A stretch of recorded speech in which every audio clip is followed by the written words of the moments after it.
I'm Brandi Kruse. Coming up today on Undivided, PSE asked customers to conserve energy during the cold snap. We'll discuss how those electric vehicles are treating you. Also, the government wants to save you from the horror of your unused gift cards. And a proposed bill would increase penalties for protesters who block freeways. We'll discuss that and more coming up today on Undivided. Remember, you could support our show for just $5 a month by signing up at undividedpod.com.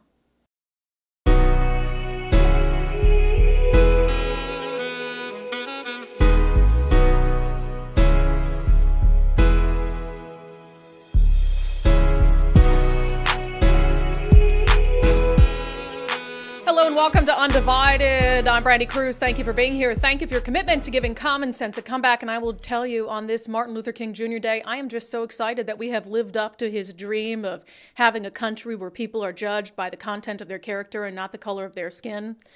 What's that, Nicole? What is it? Oh, I just got news that that's not the case. And in fact, we're going backwards as a country. We'll get to that coming up later on. If you're not working today, congratulations. We're still working today because we have a state to save, okay? We can't just be taking random holidays off. Sorry, Nicole. Talk about that too later. Did you expect random. Today off? It's a very important holiday. Okay, that's not what I meant. Well, I made you work on New Year's Day, and you were quite perturbed by it. And so I didn't even ask you if you wanted MLK Jr. Day off. Well, I'm here. You didn't bring it up. I know. Well, which I think means now you're I know racist. better. You sent me a list. Okay, first of all, that makes me sound like a crazy boss. Nicole was very surprised we were working New Year's Day, and I was like, man, we just had like 10 dadays off. Right. And so she said she wanted, a little more predictability. And so I sent you a list of the holidays that we were going to have off and not. Right. Not many that aren't. So trust me, we'll be working. Except for Thanksgiving and Christmas. And 4th of July. Oh, and Memorial Day and Labor Day. Okay, Name a different holiday besides those that you want off. No. I'm good with working. Well, New Year's Day in the future. You'd think I'm just a terrible boss. Anyway, we have a lot to get to. No.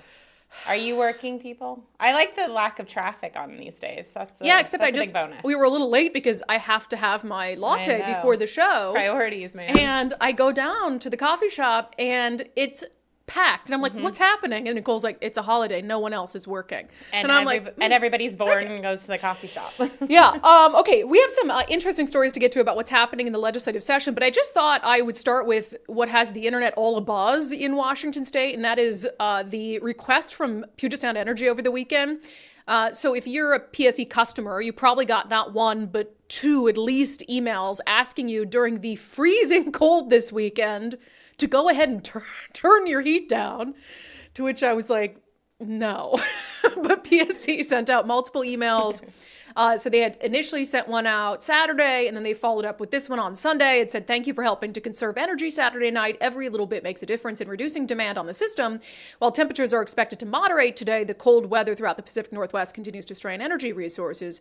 We're asking customers to continue to conserve natural gas and electricity today, and especially as we go into the evening hours when demand on the system is highest. Things you can do include setting your thermostats at a lower setting, and limiting the use of hot water, such as dishwashing or clothes washing, dryers, and other appliances. Oops.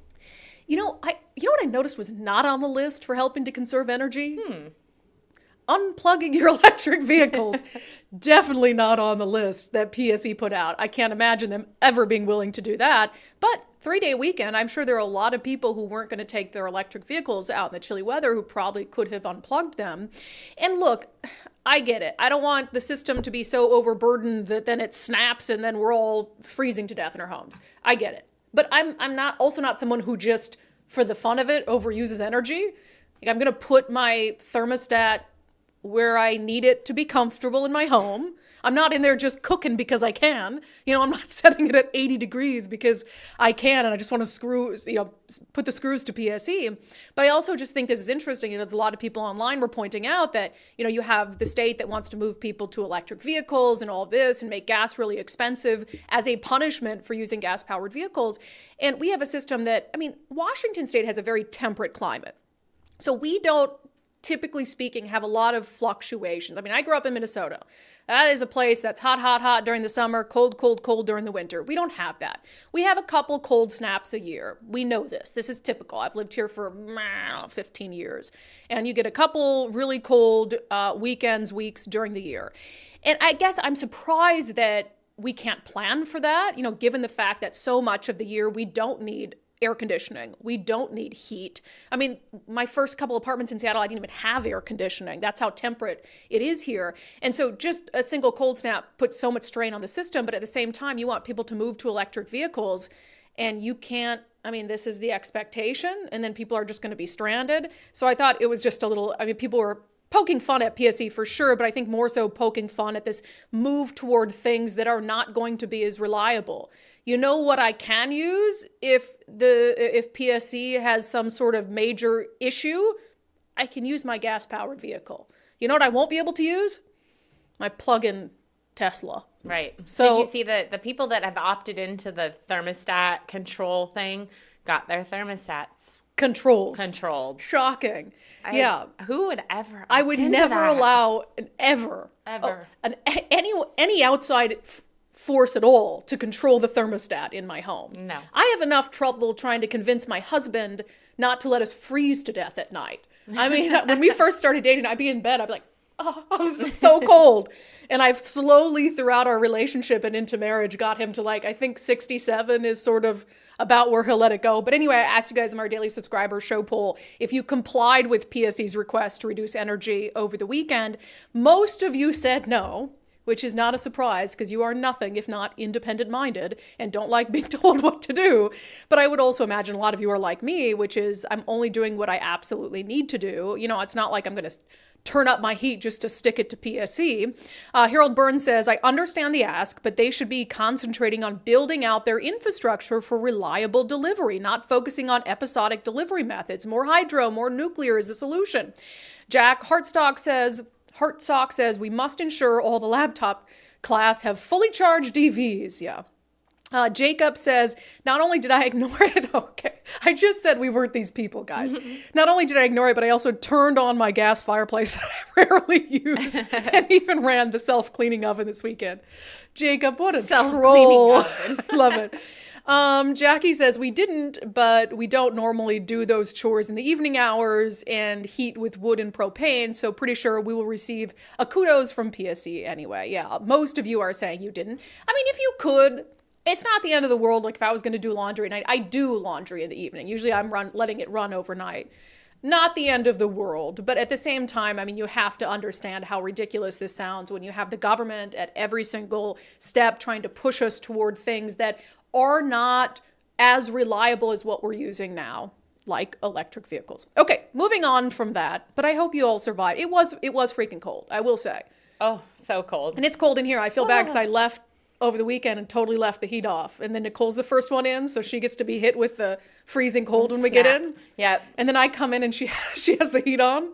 But the heat's over your head, so you're like, can you turn that down? Yeah, it just blows on me. Anyway, I titled the episode today, I'm from the government and I'm here to help, which you'll recall Ronald Reagan said are the most terrifying words in the English language. And I am always cautious of new bills, new proposals that are put forth that the government and politicians say are to help me. Oh no, we're doing this for you out of the goodness of our heart. I just don't need, I am the kind of person, and I really think there's two types of people in the world. People who believe that or rely on the government to make their lives better, and people who just don't want the government to make their lives worse. And I am certainly in the latter camp. So this is an issue that isn't, I think, on its face very sexy, but it impacts probably every single one of you watching. It's an example of government greed at its worst, and it's an example of the government believing that it needs to save you from yourself. So if you open your wallets right now, chances are I grab my wallet. Chances are you've got a gift card in there. I think I have a gift card from Daryl that I haven't fully yet. Oh, I do indeed. Nordstrom. Thanks, Daryl and Meg. I think they got Mike and I this for our wedding. I've used part of it. Wow, what a fun gift for a wedding. I love how they give it to Mike and I for our wedding as if I'll let Mike use it in the Nordstrom gift card. I've used part of it, but some funds are sitting on this gift card unused. Chances are you've got one laying around. You know about it. Maybe it's a Starbucks gift card that your father-in-law gave you. I get those for my father-in-law every year. I got a lot of them for the wedding. They're sitting around. I'm going to get to them. Various restaurants. I have plans. I haven't spent them. But that's okay, because in Washington State, as of 2004, these things are good until eternity. If I dig this Nordstrom gift card up in my wallet 10 years from now, and Nordstrom is still in business, I can walk into Nordstrom and buy a cute little sweater with it. No big deal. And I think that's great, because this should be as good as cash. Someone paid cash for it. Daryl, in this instance, paid cash for my gift card. And I should be able to use it as long as Nordstrom is in business. And so those laws were really strengthened in a way that I do believe protects consumers way back in 2004. Now, Democrats in Olympia and some special interest groups believe that that is not protecting you. And they're seeking to change it this legislative session. They believe that allowing unused funds to just sit on this gift card doesn't help you in the eventuality that you want to spend it. It helps greedy corporations. Let me explain. So we have something in Washington State called a, unclaimed property fund. Does that sound familiar to you? So every once in a while, the state will ask you to check their fund to make sure you don't have any unclaimed money and property that is owed to you. And it is a real thing. I mean, this happens all the time. And there's millions and millions of dollars in unclaimed funds and property that are owed to Washingtonians, and they can go into this fund or the state of Washington and they can claim it. But these gift cards that are unspent, as of this moment in Washington State, they don't become unclaimed property. Even if you haven't spent it in 5 years, it doesn't become unclaimed property. I think there's $50 on this gift card right now. It does not become unclaimed property that then goes into the coffers of the state of Washington for maybe me to claim it someday and maybe not. Democrats in Washington State want to change that. So they have two pieces of legislation this year, House Bill 2094 and House Bill 2095. And what they want to do is make sure that if you don't spend the money on this gift card, that it goes into the unclaimed property fund. Why? Because the state of Washington would rather have the funds from this card rather than corporations. So the framing of these bills is very interesting because I think it speaks to their motivation. So House Bill 2094 and House Bill 2095. House Bill 2094 says it's an act relating to improving consumer protection. Okay, so this is for you. Remember, I'm the government and I'm here to help. This is improving consumer protection. House Bill 2095, an act relating to gift certificates as unclaimed property, which is really the crux of this. So in 2095, what it does is it amends current law to read as follows. So it crosses out this line. It is the intent of the legislature to relieve businesses from the obligation of reporting gift certificates as unclaimed property. It says the legislature intends that consumers have the option to collect balances on abandoned gift certificates either directly through the retailer or through Washington's Unclaimed Property Program. Washington's Unclaimed Property Program is a free public service, nothing's free, it's taxpayer funded, that returned over $100 million in property to rightful owners in fiscal year 2023. The legislature finds that giving consumers the option to collect balances from abandoned gift certificates through unclaimed property will reduce the incentive for large companies to adopt predatory or deceptive practices regarding gift certificate usage because companies must report abandoned gift certificate balances while they remain unspent and therefore will not be able to keep revenue from unspent gift certificates. So the key there, I love that first line they cross out, is the intent of the legislature to relieve businesses from the obligation of reporting gift certificates as unclaimed property, because what Washington State said is businesses don't have to do that. So now they're saying we're relieving businesses from the burden. That's what the state of Washington had said previously. We're relieving businesses from the burden of having to do that, which is a good thing, right? So businesses wouldn't have to report to the state of Washington, hey, we got $68 million in gift cards that were purchased and they were never spent, and so we're reporting that to you. Well, now it's going to flip it on its head, and it's going to require businesses to report to the state of Washington, to the unclaimed funds, the amount of gift cards that were purchased that were not spent. Because the state of Washington and the special interests at play here, they want that money. They don't want you to have that money. This is not about protecting you.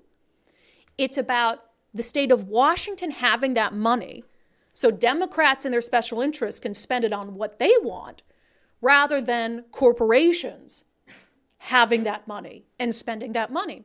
So there was an op-ed in the Seattle Times written about this back in December, I believe it was, and it sort of foretold the fight that was ahead. And it was written by Marcy Bowers. So Marcy Bowers is the executive director of the statewide Poverty Action Network based in Seattle. And what she said in this op-ed, the headline, "Return unspent gift card funds to states, not to corporations." So it's saying they're exactly what they want to do. You buy a gift card, you don't spend the money, the state wants it. We want it in our coffers.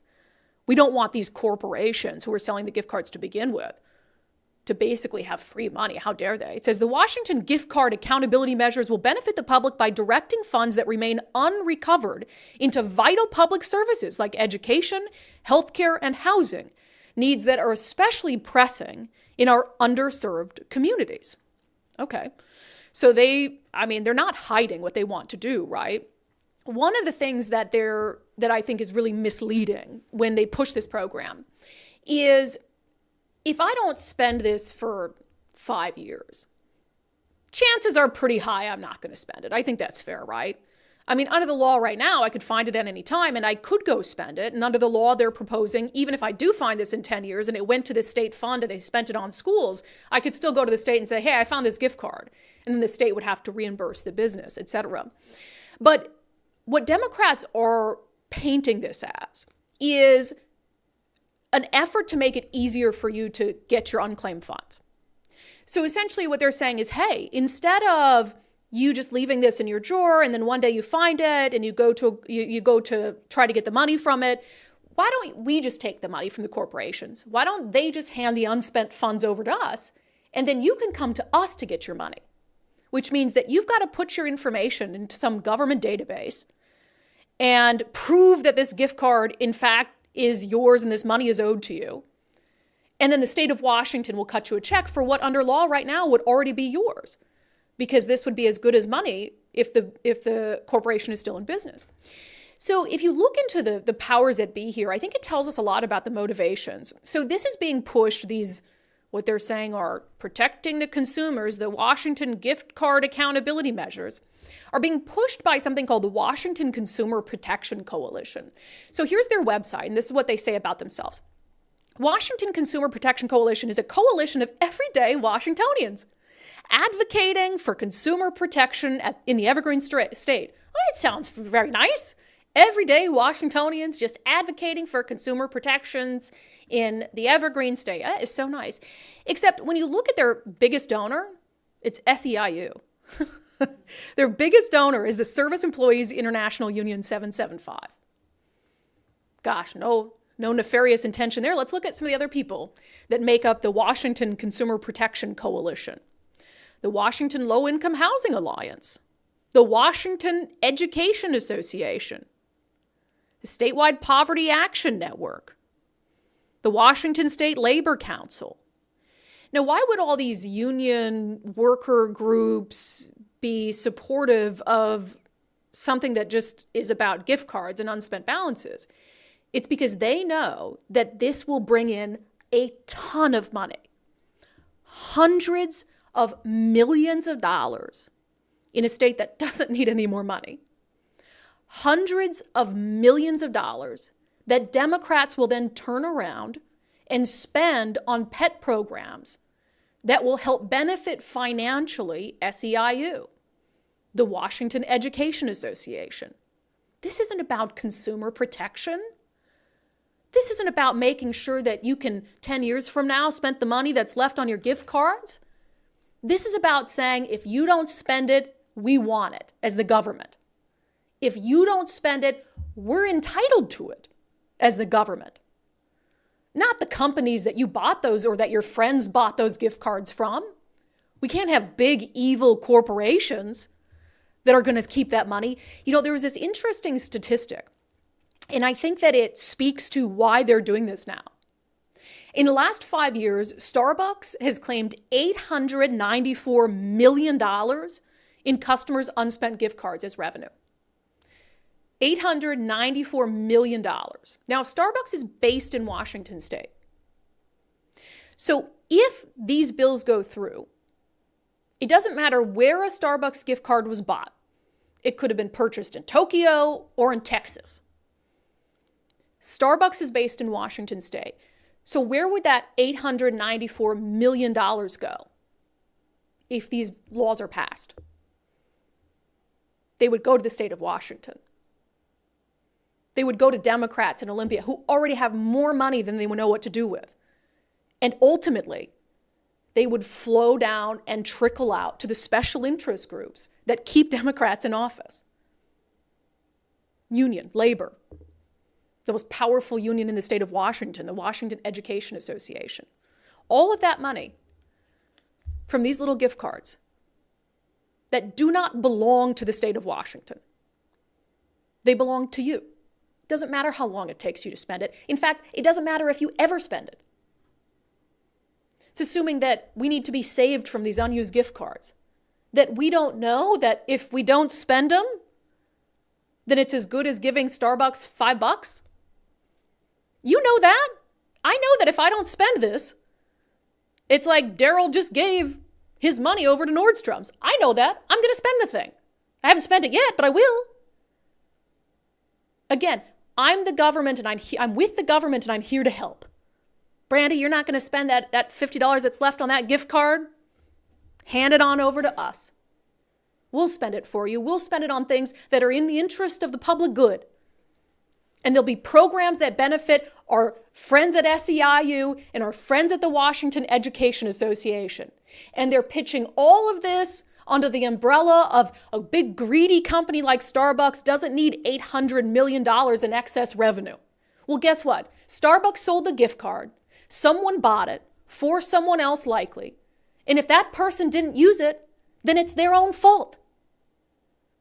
It is not for the government to step in and take that money for their political allies. So again, small thing that every single one of us has in our wallets, in our junk drawers, whatever it is. And what the government sees and Democrats in Olympia see is one more source of revenue. One more thing that's theirs for the taking. And they're pushing it under the guise of consumer protection when it's really for their buddies in labor and union. Unfreaking believable. There's no shame. There is no end to their greed. And it's stuff like this that slips right under the radar when the media doesn't cover it. Daryl, I'll spend your gift card. Because I will be damned if the government gets it. Right. And I actually think the way that it's described in that article is that it would automatically, at the end of the year, the government gets it. And then if you use it 3 years later, the store has to honor it. And then they take it back to the government and say, this was used, give us back our money. So they're creating a complex situation that doesn't have to exist. Right. So it's not like it would expire and then you have to reactivate it. No, it would still always, it would still always be good. Yeah. But because the government was so greedy that they wanted to take the money because they want their dirty hands on it to give it out to their cronies, that they're like, well, we'll spend it. Brandi, if you don't spend that $50 from Nordstrom's, we'll spend it. But if you ever do decide to spend it, we'll give Nordstrom's that money back. It's like the chicken check debacle. Come up with the most complicated freaking way that you can. Oh, you didn't spend this money. You got $17. We'll give it to this unclaimed thing. You have to go in there if you want it. And you have to file something with the state of Washington. And if you do that, and if you use the gift card, then we'll give it back to the business. Greedy, greedy SOBs. Yeah, it'll take for the love. The smaller stores will just stop offering gift cards because it will be too much work. Well, they are saying, I'll give it to them. This is for the big corporations. This is for the big greedy corporations. They're for under a certain threshold, you're not going to have to report unspent gift cards. So again, they're making it seem like, oh, see, we're not terrible people. We just hate this is about consumer protection. We just hate it. And I don't even know. I mean, I'm sure that Starbucks, Nordstrom's meets the revenue. I'm sure. But, this is about them seeing that figure from Starbucks, that they've got annually more than $100 million in the unspent gift cards, them knowing that Starbucks is a Washington-based company, and them seeing dollar signs. That's what it's about. They don't care. It's not like they were sitting there out of the goodness of their hearts and being like, we really ought to do something with those unspent monies and take it from corporations. No, they saw the numbers from Starbucks. Starbucks, REI, They have to and do Nordstrom. something about it. Three majors. Three major. They would REI, take. Nordstrom's. Makes sense, right? All in Seattle. That's what they see. And they'll push it as greedy corporations, greedy corporations, greedy corporations. The corporation didn't do anything wrong. They sold a gift card with a monetary value that never expires. Some nice friend bought it for their friend for their wedding, or for their birthday, or for their anniversary. Nice dinner somewhere. And it's up to that person to spend it or not to spend it. It's not up to the government to take that excess money and use it to their own devices. It never ceases to amaze me. The things that they will come up with to get their hands on any money that they can. Unreal. All this creativity to get money. Use that creativity, for the love of God, to fix homelessness. To put that creativity in your way of thinking and problem solving. Put it towards addressing the mental health crisis. Something else. Keep your freaking hands off our gift cards, weirdos. Undivided. I've been stewing about this all night. Oh, it's ridiculous. Undivided, Brandi. Be undivided. All right, coming up next, bill would increase penalties for people who intentionally block highways as part of a protest. We'll discuss the pros, I don't want to say cons, but the challenges with a bill like this. But first, our friend Wes Jones joined us in studio to talk about his predictions for the real estate market in 2024. We know 2023 was a little bit up and down. In Washington, we'd been used to just gangbusters real estate markets. But it does sound like interest rates, at least the Fed has said, it's going to be dropping interest rates in 2024. And so Wes Jones says naturally that is going to have a positive influence on the housing market. Well, my expectation is that rates are going to come down. The Fed is telling us they are going to. It is an election year. I would have expected that to happen, even if the Fed wasn't talking about it. And if it wasn't interest rates, it'd be something else. It'd be tax credits, first-time tax credits, something else, some other type of incentive to spark housing. Because, come November, they're going to want people feeling good about the economy. And, I listened to, Zach Abraham, one of your other guys, really smart dude, and, he has concerns about the economy, that are not going to be controllable. But what can you control? You can control housing to a certain degree. And if they can put pressure down on interest rates, allow more transactions to happen, it's going to make people feel better. Yeah. And so if you've been thinking about selling your home, 2024 is certainly shaping up to be a little better than 2023 in terms of demand and home values, et cetera. But the very best thing you can do is get an early jump on it. Reach out to Wes Jones, sellwithwes.com. Even if, let's say you're looking at June to list your home, the sooner that he can take a look at it, give you a market analysis, know what needs to happen to the house to really make your listing shine, the sooner the better. Sellwithwes.com. Sellwithwes.com, a better way to sell your home. Republican has dropped a bill that would increase penalties for protesters who block freeways. This was obviously a response to what happened a couple weekends ago on I-5 in Seattle. The bill itself is great. I love it. The question is, if it's passed, will it actually be enforced? This segment is brought to you in partnership with our friends at Future 42. Turn your frustration into action at future42.org. All right, this is the article from our friends over at the Center Square. Washington legislation would increase penalties on highway blocking protests. Of course, we had the holy grail of highway blocking protests in Seattle a couple weekends ago, middle of the day. Pro-Palestine demonstrators, they came out, blocked I-5 at the worst place to block it, which was the intent, right? The intent for them is to get the most attention, to cause the most disruption. This is right by the off-ramp to go to Harborview Medical Center. And we saw there were multiple ambulances that were caught in the backup. And I think the real frustrating part for people is not that, it is that it happened, but in Seattle, we're used to this. This has been a tactic of the far left for a long time, be it blocking individual streets during holiday shopping. I remember that being a tactic of the Occupy movement and the Black Lives Matter movement for many years. And sometimes they went on and blocked freeways. But this was an example of not only the fact that this environment has been allowed for, that they believed rightfully so that they could get away with this, but it had a disruption for around 6 hours on I-5.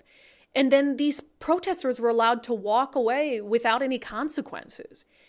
It's so immensely frustrating for law-abiding, hardworking people who are just trying to go about their day. and they get caught in these protests, and they're held hostage, for lack of a better phrase, and then these protesters have no consequences for it. And I know the state patrol says, oh, we're working to track down the organizers and hold them accountable. I'm not going to hold my breath on that. This is what the political environment in the state for the past 15 years has allowed for. They've taken a hands-off approach to people who commit acts of criminal civil unrest, and this is the outcome. I really worry about what's next. You know, they blocked the pro-Palestine demonstrators. They ruined the Christmas tree lighting. They went and blocked a bridge in the university district, shut that down. No consequences for the Christmas tree lighting disruption. And then, of course, they just keep going up. All right, we did that, got away with it. Did this, got away with it. Why don't we block I-5 in the middle of the day? They got away with it. I mean, heaven forbid what's next. So in response to that, State Representative Andrew Barkis, a Republican, introduced House Bill 2358. Has a lot of co-sponsors. All of them are Republicans except one, which I was happy to see Representative Hackney, a Democrat, support this. I always say positive reinforcement is a good thing. And so I certainly want to give some positive reinforcement to Representative Hackney. So this has really two elements to it when it comes to what this bill would do. One of the things that it would do is it says, and you can go to the next one, Nicole. A person is guilty of obstructing highways in disregard for public safety if the person acting with 3 or more persons together intentionally obstructs vehicular traffic on a state highway by walking, standing, or sitting without legal authority. The person's activity creates a risk causing injury to any person or property. The person's activity impedes an ambulance, or the person refuses or fails to disperse when ordered to do so by a police officer or public official engaged in enforcing the law. And it says obstructing highways in disregard for public safety is a Class C felony. A person found to have committed obstructing highways in disregard for public safety is required to pay a penalty of at least $5,000, which may not be reduced to an amount of less than $1,000. Upon finding that a person is subject to sentencing, the court must impose a sentence of a minimum of 30 days. And there's some other things it does, but basically it's strengthening the penalty for blocking a freeway and recognizing that this is a public safety hazard. And I like that it has a little part in there that if you obstruct an ambulance, because that could be life or death. And so I think a Class C felony is appropriate. And I also think putting a minimum on it, because you have so many courts these days that are just absolutely giving people a slap on the wrist. And so a minimum of 30 days is a good punishment that would hopefully deter this sort of behavior in the future. The issue is, however, that there is already laws and a legal basis to remove someone from a freeway. Even without this, police, the state patrol, could have arrested these individuals who were blocking the freeway a couple weekends ago. The question is, if you add another bill on top of that, does it just send a statement, or are we going to have law enforcement agencies who are underneath politicians with the political will to actually carry it out? I mean, in my opinion, these should be federal crimes. You know, we should have the U.S. Attorney's Office in the Western District of Washington going after this tooth and nail. No different than, I'll give them credit, some of the protesters who they ultimately arrested, the rioters in the summer of 2020, who were lighting police cars on fire, who are now serving time in a federal prison. This is no less than domestic terrorism. Yet, so often, there are no consequences. So while I like the bill, while I support the bill, while I think the bill is necessary, is the state patrol, is the governor willing to let the state patrol enforce it? Because make no mistake, if it weren't for political forces at play, the state patrol would have made arrests. I have no doubt in my mind. If you have some of these protests in the city of Seattle, does the mayor of Seattle have the political will to allow the police department to enforce it? So we can pass all the bills in the world that take a tough on crime stance. But if there is not the political will to enforce those laws, then it doesn't do any good. And even though I'm happy to see one Democrat on this bill, it's pretty shocking that there aren't more. I take that as being on the side of domestic terrorists, being on the side of protesters who they don't care who is caught in that backup. They don't care the level of disruption that these protesters caused. because that's a voting base for them. Those are people who are on the left side of the political spectrum. So, again, I like the bill. I don't know, if it gets a hearing in committee, I think one of the benefits of it is it puts lawmakers on the record, yay or nay. And man, I would love to see the vote where you have Democrats who vote against something like this. So sometimes proposals can serve that purpose to put people on the record on where they stand on really common sense policies. I wouldn't hold my breath that a Republican bill that has to do with public safety is going to get any traction. This really comes down to what we've been missing all along in this whole process are people in power saying something. Be it the mayor of Seattle, the governor, the attorney general, the head of the state patrol, who's put out, some statements, but they're always delicate on the political front. People in positions to make a difference on these issues have to say something. Congresswoman Pramila Jayapal, a lot of these protesters are people who align with her politically. And I think it would make a big difference if someone like her came out and said, we cannot be blocking highways. That's not the right thing to do. Now, would they listen? I don't know. But someone like her saying something definitely helps foster an environment where other people are willing to act. So bills are great. Bills are important. But action and enforcement, there are no replacement for those two things. That segment was brought to you in partnership with our friends over at Future 42. Turn your frustration into action at future42.org. I have been urging you to take the First Mark Challenge. If you are looking to save some money, especially, I've heard from people who are saving $100, $200 a month. That's $1,200, $2,400 a year on their insurance. You have to get insurance anyway. Me, I did the big box companies for a long time before I took the First Mark Challenge. And gosh, I am never going back.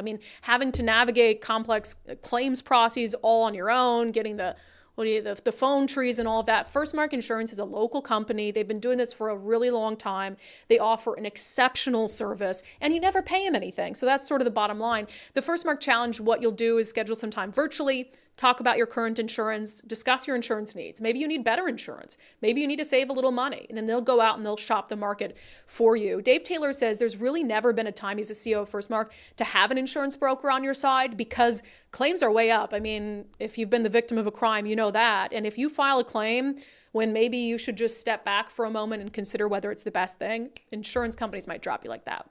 We could have a client come to us today that maybe just had a comp loss. So like a windshield loss, sure, right? Just a little ding in your windshield. And they come in and we don't have a carrier that will take them.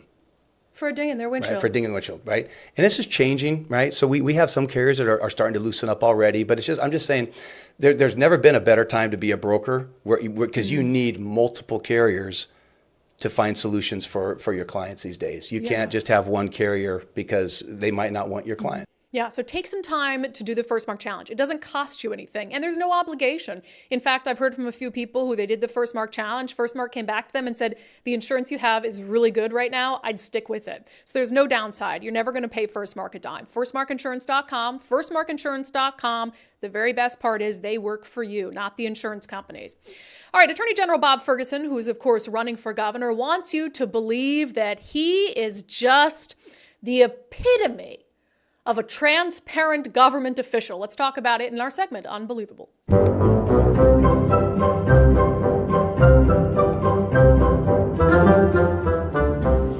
but one of the issues in elections is voters have really short memory.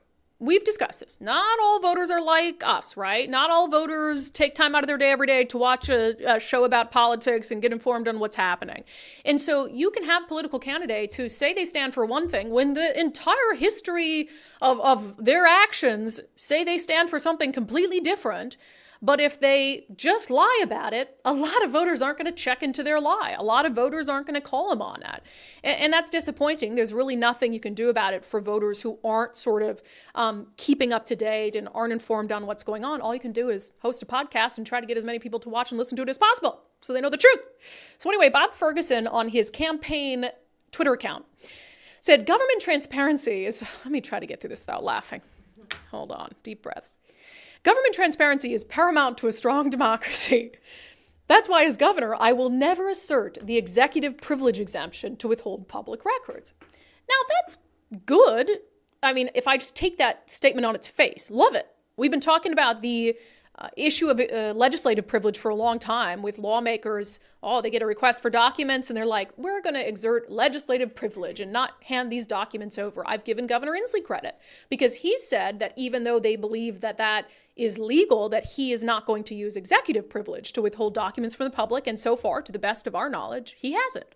And so Bob Ferguson is saying, hey, as governor, I would do the same thing. I wouldn't use executive privilege. So on its face, I appreciate that. Don't believe you, but I appreciate that. The issue is that Bob Ferguson has a long, troubling track record of a lack of transparency. So you can't say, if you just give me the most powerful office in the state of Washington, I promise that I'll be transparent, when everything you've done in recent years has shown that you are not interested in transparency. I'll just go through a couple examples that we've talked about on the show, which is, again, voters have short memories, but these are just a few months ago. I mean, this stuff just happened. And it was covered by outlets across the political spectrum. This one was from the local NPR station. So it's not like it's some right-wing talking point that Bob Ferguson isn't transparent. The headline, Washington AG's office, DSHS, fined for evidence withholding. And this was a big deal when it happened because there was a lawsuit against the state of Washington having to do with a developmentally disabled woman who claims she was mistreated by DSHS. And the Attorney General's office withheld documents as part of discovery that would have helped to prove the claim the woman was making. And a judge called it egregious. And the Attorney General's office had to pay out a ton of money, taxpayer funds, obviously, to try to rectify the situation. And that was not the first example of an issue like that with the Attorney General's office. Another issue as it pertains to transparency, we talked about it on this show. Washington Attorney General's office advised Utilities Commission to conceal carbon tax impact on energy rates. Remember? When it came to the Climate Commitment Act and the cap and trade program, increasing energy rates, Puget Sound Energy went to the State Utilities and Transportation Commission and said, we want to list this increase as a line item on people's bills so they know why they're seeing an increase. And the Attorney General's office advised them not to do it. And then when the AG's office was confronted, like, hey, why are you advising them not to be transparent? The AG's office said, oh, we didn't say that. We told them to study the issue more. No, you did tell them that it would be confusing to consumers. And then you couched that with, this issue needs more study, because you wanted a way out of the advice that you had given. You could very well have done the opposite and said, yeah, list it as a line item for now, and then we'll study it more in the meantime. What needs studying? You either list it or you don't. And you're saying, oh, people are so dumb that if you list the reason why their rates are going up, they'll be confused. They'll never be able to understand it, as if people can't read a bill and understand that each line item explains why their bill is the price it is. So we tried to get out of accountability for that. And then we had the chicken checks debacle, which in and of itself doesn't speak to a transparency issue with the Attorney General's office, but his office's response to the controversy does. I mean, he sent out, $48 million in proceeds from an antitrust lawsuit, which was supposed to go to low-income Washingtonians. Millionaires were getting checks. Dead people were getting checks. People who obviously did not qualify. Checks were going to people with names that don't even exist. Their first name, a family member's middle name, another family member's last name. And the lack of transparency comes into play when the Attorney General's office was asked about it and was asked to be accountable for it. I mean, Nicole sent a list of reasonable questions to the Attorney General's office, and they responded with some snarky, like, oh, man, it wasn't our list. It was an Experian database. A transparent government official would have come forward and said, hey, this rollout obviously did not happen as intended. The list we got from Experian as to who these checks should go to was clearly inaccurate. We're going to look into it. We're going to decide as an office whether we're going to use that company for a database like this in the future. Here's what you can do if you got a check that, was for someone who is deceased, or a check that you didn't qualify for. And here are the steps we're taking.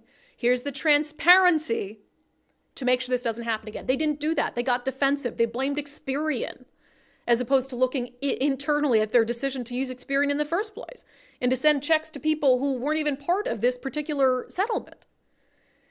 So this is someone who is not transparent. is the opposite of transparent, but who wants you to believe that if you simply give him more power, then all of a sudden he will become a transparent elected official. And I would really encourage Washington voters to judge him based on his actions and not his words, because the two things do not compute.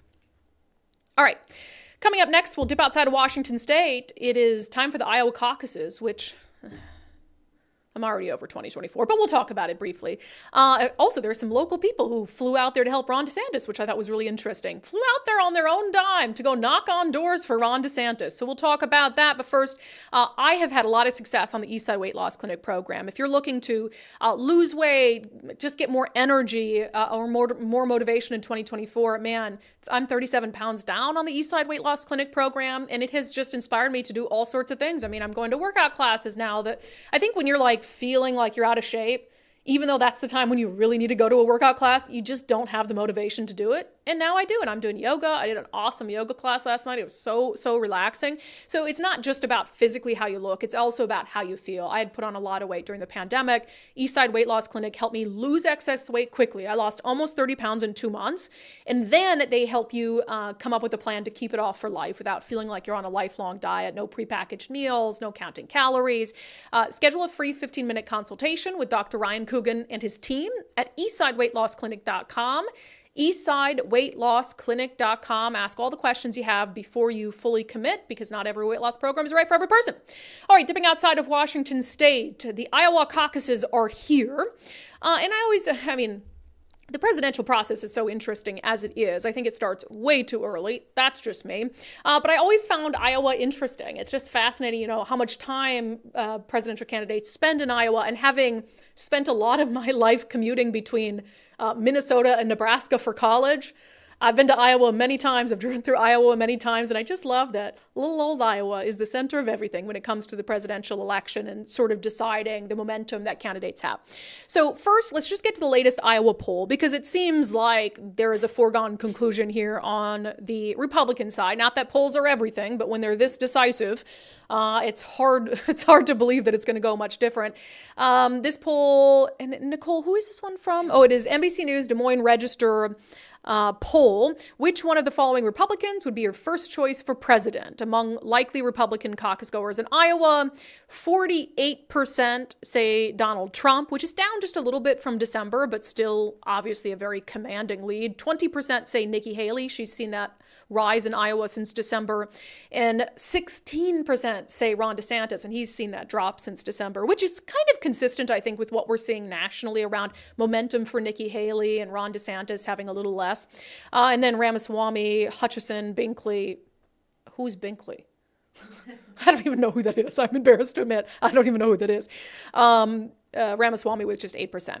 And all the candidates were out in Iowa trying to make their final pitch to voters. This is about connecting with people, and my experiences have allowed me to connect with people, and that's been important in this process, because it's about building a relationship with voters, and it's about building trust, and that's what I've really spent a lot of time trying to do. If you're sick as a dog, you say, darling, I gotta make it. Even if you vote and then pass away, it's worth it. If you're sick, if you're just so sick you can't, darling, I don't think, get up. You get up, you vote. Yes, darling. Ultimately, we know who calls the shots, right? Right, Polly?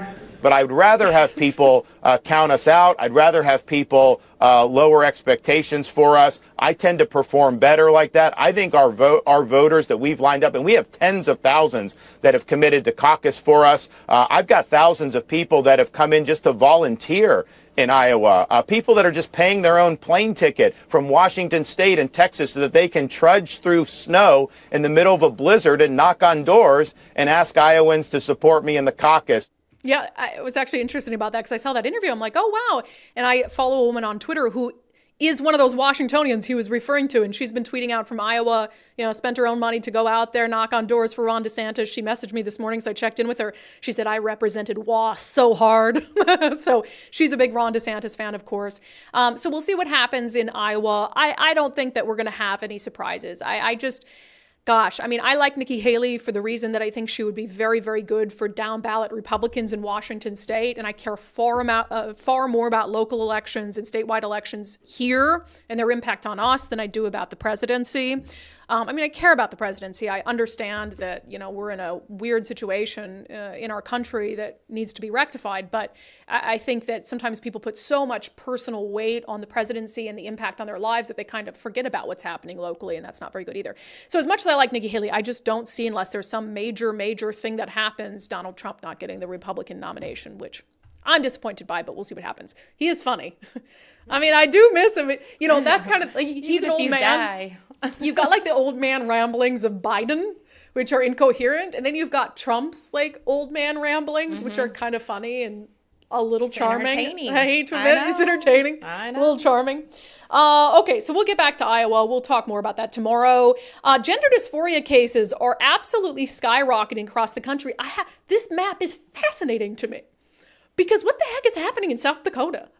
So this is from Axios. Gender dysphoria diagnoses are rising nationwide. So it talks about the percentage change in diagnoses of gender dysphoria 2018 to 2022 in Washington state. 145% increase. Oh, I believe it. The stories that I've been hearing. Yes. It's insane. In the diagnosis of gender dysphoria. I guess the South Dakota banned gender for kids under banned gender treatment for kids under whatever. So that's why they think that it had a dip. Yeah. Because they passed some legislation. Well, it wouldn't ban doctors from diagnosing it, I guess. You would just, maybe that's the point, is like you're going to get treatment and that's the point where you're diagnosed. And if you can't go get quote unquote treatment, then you're not going to get diagnosed in the first place. Well, so also, that makes maybe sense. It's made less cool because a lot of the time here, kids are just doing it because it's cool. It is. We've talked about this a million times. Your example of your friend and their child's soccer team, where there was only 3 quote unquote straight kids on the soccer team. All of the rest of them bi, trans, or lesbian. 100%. It's about being different and cool. And so come on. I mean, anybody who's not willing to have a conversation about this that includes the acknowledgement that there is a lot of social pressures that lead to this, I don't even want to talk to you about it because that's not living in reality. But 145%. Washington wasn't the worst state, shockingly. There was a higher percentage in Alaska. Virginia was 274% increase. So there were some states that were like, more than 150, but Washington, 145%. Yeah. We are up there. And that is, of course, no surprise. Sad for the kids that are feeling pressure to get this kind of attention. And then afterwards, what happens when they change their mind? And then they feel pressured and depressed because they've had all these people, changed all these people's minds. And then they feel all this pressure to keep up the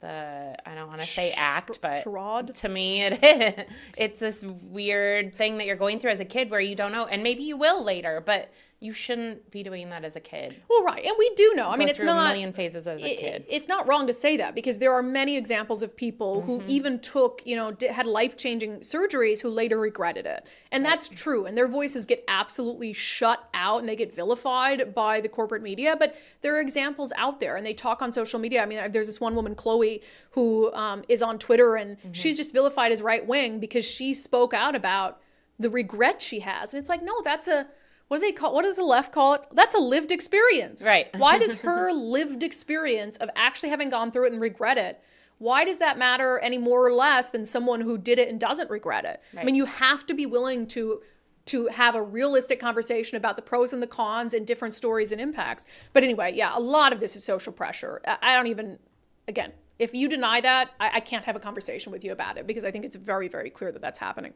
Okay, we'll get to questions and comments from the live stream, and then we'll end with a sanity check that would really disappoint Martin Luther King Jr. on this MLK Jr. Day. But first, our friend Zach Abraham with Bulwark Capital, he has been talking about 2024 and how if you're trying to manage risk in your portfolio and maybe you're getting close to retirement, it can be hard in an election year because, up is down and left is right, and Biden's going to be working overtime to convince Americans that the economy is chugging along just fine. So if you're reacting to that and making decisions based on that and not on reality, that can be difficult. Here's Zach. Give me the choice to buy a company like Microsoft at a 1.9 earnings yield or get a 5% risk-free guaranteed bond from the Treasury. I'm taking the bond every time. Does it mean that I'm going to be right 100% of the time? No. But it does mean I'll probably be right 85 to 90% of the time. Now, there are parts of the market, I think there the energy market or energy slices, energy companies, there are parts that are very attractive. But they're attractive because nobody wants them. So, I think there are opportunities there. But as a risk manager, you just look at this scenario and you're like, boy, a lot of bad things can happen from markets at these levels. Just not a lot of good things can. Yeah, so managing your risk is really important. By the way, Zach and his team at Bulwark Capital are having a free live webinar coming up. You can register knowyourriskradio.com, knowyourriskradio.com, completely free. My mom did the last one. I remember that. I was like, oh my God, Mom, you're adorable. But she's really worried about what's to come in 2024. She just retired and God forbid something happens. And so she really needed to make sure that her money was in the hands of someone who specializes in managing risk. KnowYourRiskRadio.com. You can sign up for the webinar starting today. All right, let's get to questions and comments from the live stream. On Puget Sound Energy, Peter Pickering, which is just one of my favorite names of all. I love it. I love it. It's like a character in a novel. Wait, is it a character in a novel? Peter Piper pecked a pack of peppers. Oh, that's why I think it's because it kind of like is a, okay, anyway. It's a rhyme or Peter Pickering. I like it. Yeah. Or like an old timey, like a Bridgerton character. Okay. You know? Okay. Anyway, maybe PSC needs to increase their infrastructure so when unexpected things like it getting cold in January happen, they aren't scrambling. Yeah, really unexpected, getting cold in January. Michelle Bassford says, waiting for the energy companies to start an extreme weather surcharge and charge more for usage when we have cold snaps and heat waves, rather than just polite email requests. And that's the thing. It's like, this is exactly the time when you shouldn't be telling us to turn our thermostats down.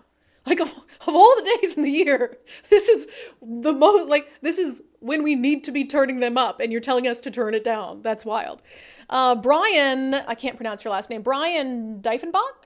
A Vista here in Spokane did the same warning. Imagine the system without natural gas. We're going to talk more about that tomorrow, by the way. So put a pin in that, Brian, because that comment is very appropriate to follow up we're going to do on this story. On the gift card front, in my long rambling about gift cards, Debbie says if this gift card law passes, I, as a corporation, would be moving. And again, there's a certain threshold. Gosh, I wish I had it up still. There's a certain threshold under which if you don't, I think it's like $25 million a year or something. If you don't make that much money, this wouldn't apply to you. But the big corporations, it is going to apply to because it's all about them. And that's the thing. That's the thing. If this were about, it's proof. If this were about consumer protection, then wouldn't they want to protect consumers no matter how big the company is that they bought the gift card from? But this is only going to apply to the big corporations. It's not about protecting consumers. It's about doing something that they can spin as saving you from corporate greed. They can't do that if it's the mom and pop shops that they're going after, right? And it's about where they're going to get the biggest bang for their buck. 100 million plus a year from Starbucks, let's go after them. Let's spin it as corporate greed, and that's how we'll do it. So that's just proof. Joe Hutchinson says, maybe some of these woke corporations like Starbucks and REI will quit supporting Democrats. And that also, don't even get me started on that. Don't even get me started on that. I'll lump Amazon into that too, is they don't speak out enough about some of these anti-big business policies because they don't want to anger a certain set of people, I guess. No, grow a backbone. You have the money to do it.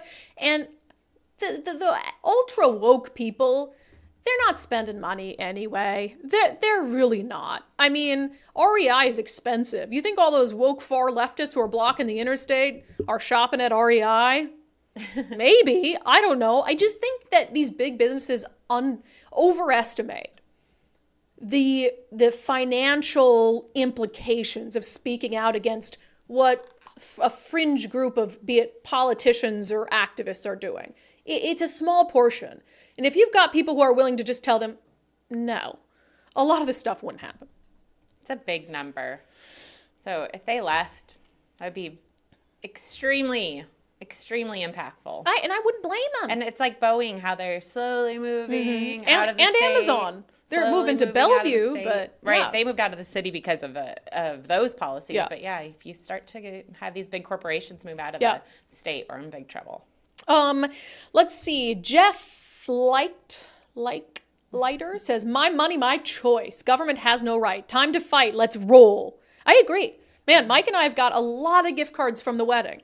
And I will be damned if I let the government spend it on anything, even if they later on have to reimburse us. No. You have enough money. That's one of the issues is like, you have so much more money. And even with the Climate Commitment Act, I mean, above and beyond billions, more than you ever expected. You're going to have to study ways to use it. You don't need more money. It is just greed to benefit your backers, the people who help you get elected. It's so wrong. Yeah, my money, my choice. If I want to let my gift cards squander, what is the word I'm looking for? If I want to let my gift card, what is the word I'm looking for? I don't know. See, this is why you don't get 6 concussions in your life. You just forget words. Collect dust. Collect dust in my junk drawer. That is my right. On gender and the rapid increase in diagnoses of gender dysphoria, Tracy says, my stepdaughter is about 4 months pregnant. Her doctor said to her that her baby... Yeah, this is shocking. I would switch doctors. Oh my gosh. Her doctor said to her that her baby may have male genitalia on the outside, but may not feel that way on the inside. So there's... Stop it. You have to tell us who that doctor is. Please tell us she's getting a new doctor. So they're starting this in utero. Matthew Cook says, perhaps South Dakota public schools don't teach gender theory in schools. And that has a huge thing to do with it. I mean, we just talked the other day about, the gender book. The creepy gender book that was used in a lesson to 4th graders, telling them that some of the characters in the book was a boy and a girl. And that doctors just guess, apparently. Doctors just guess what you are at birth. Of course, you're inserting these ideas into impressionable young minds.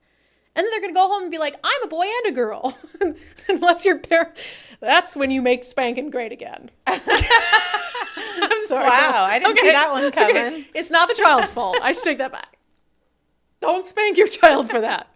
But at the same time, like, you gotta... This is where parenting comes in. Because if you're sending your kids to public school, you are not going to be able to keep them from this. We've established that. That clip is going to go viral on the internet. My boss is going to fire me. Oh, wait. Whoops. I'm my own boss. Yeah, go for it. Okay, let's get to our closing sanity check, shall we? All right, as we all take time today to reflect on the meaning of the holiday and on the words and the mission of Martin Luther King Jr., the John Hopkins vice president has posted a privilege list that I guess we're supposed to look at and decide whether we are someone who lives in privilege or not. So this is the John Hopkins VP, the Chief Diversity Officer, right? Is that the title? I guess. Chief, so I guess not. Diversity word of the month. So they have a word of the month they send out at Johns Hopkins. And the diversity word of the month over there is privilege. Defined as a set of unearned benefits given to people who are in a specific social group. Privilege operates on personal, interpersonal, cultural, and institutional levels, and it provides advantages and favors to members of dominant groups at the expense of members of other groups. In the United States, privilege is granted to people who have membership in one or more of these social identity groups. All right, Nicole, keep track of your privilege score. We did this with kids, remember? Yes, the power privilege school score? One. Mm-hmm. White people, able-bodied, 2. Heterosexual, 3 for 3. Cisgender, 4 for 4. Males, There's one we don't. Christians, well, that's not me either. Middle or owning class people, owning class. Okay, I'm 5. Owning class, like you own your house, I I guess. guess. Middle-aged. I'm not middle-aged. You are. You are. 35 is I'd go middle-aged. 35. Yep, 35 Absolutely to not 65. middle-aged. Did you just make that up? Yes. Yeah, you're middle-aged. English-speaking people, guilty, 6 times over. Guilty. So that would be a good place to end a sanity check, except this is going to be a positive end to the sanity check. Because you know what? Some people are like, that's not right, and she had to retract it. And this is all we need. This is the response we need to insanity, is just a few sane people to push back and say, hey, Let's not do that. That's needlessly divisive. So the Johns Hopkins medical community put out a note saying, "Dear colleagues," this is from the woman who sent out the note, who is the Vice President and Chief Diversity Officer, Office of Diversity, Inclusion, and Health Equity. "Dear colleagues, yesterday I sent the January edition of our monthly Diversity Digest from the Johns Hopkins Medical Center Office of Diversity. The newsletter included a definition of the word privilege, which upon reflection I deeply regret. The intent of the newsletter is to inform and support an inclusive community at Hopkins, but the language of this definition clearly did not meet that goal. In fact, because it was overly simplistic and poorly worded, it had the opposite effect of being exclusionary and hurtful to members of our community. I retract and disavow the definition I shared, and I am sorry. I will work to ensure that future messages better reflect our organizational values." And that, ladies and gentlemen, is the importance of speaking up. An acknowledgement, an apology, an acknowledgement, disavowing it, and also admitting that in the interest of inclusion, she was being exclusive. And that is really important. So it just takes a few people. First of all, it takes issues like this coming to the forefront, and then reasonable people to push back and say, hey, you are doing something that is completely opposite of what you are at least intending to do. Okay, that has been our closing sanity check. One new feature for you. So we have added X subscriptions for Undivided. So as you guys know, you can subscribe to the show for $5 a month on Patreon or Locals, but we also now have X subscriptions up and running. So if you'd prefer to subscribe on X, you can now do that. You get the same content, so you can watch our exclusive Sunday show there, Sundays with subscribers. You also get the daily show poll there, and any other content that people get on Patreon and Locals, you can now get on X by becoming a subscriber there. So happy to add that to our repertoire. Thank you, Elon Musk. That has been today's episode of Undivided. Elon Musk made that decision personally. He said, that's a good show. We should allow people to subscribe. That's why it took so long. That's why it took so long. He personally was watching every episode to make sure it was worthy. All right, that has been it for today's episode of Undivided. Thank you for being here. Thank you for your commitment to giving common sense a comeback. Sign up to support our show now on 3 platforms, undividedpod.com, undividedpod.com. While you're there, shop our merch store. Why not? See you tomorrow at noon.